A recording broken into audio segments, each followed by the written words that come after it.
میرا پہلا ہدایت ہی یہی ہوگا کہ تمام سیاسی کارکن جو سیاسی قیدی بن چکے ہیں ان کو رہا کرو، اور دوسرا میرے لیے یہ حرام ہوگا کہ میں اپنے دور الحکومت میں اپنے مخالف کے سیاسی کارکن کو گرفتار کروں، میرے لیے یہ حرام ہوگا کہ میں اپنے مخالف کے بہنوں کو، اپنے مخالف کے بیٹیوں کو پکڑ کے جیل میں ڈالوں۔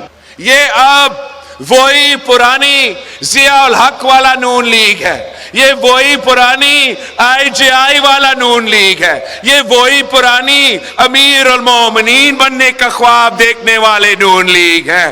وہ شیر نہیں رہا، یہ وہ شیر ہے جو عوام کا خون چوستا ہے، یہ وہ شیر ہے جو کسانوں کا خون چوستا ہے، یہ وہ شیر ہے جو مزدوروں اور نوجوانوں کو خون چوستا ہے۔ ہم اس شیر کا شکار کا بندوبست کرتے ہیں۔ انشاءاللہ تعالی میں اس شیر کا راستہ روکوں گا۔ 9 فروری کو میں خود اس کا ٹکٹ کا بندوبست کروں گا، ایون فیلڈ اپارٹمنٹس پہ لندن پہ یہ واپس چلا جائے گا انشاءاللہ۔ کہ اس شیر کو ہم سبق سکھائیں گے، اس شیر کو ہم روکیں گے۔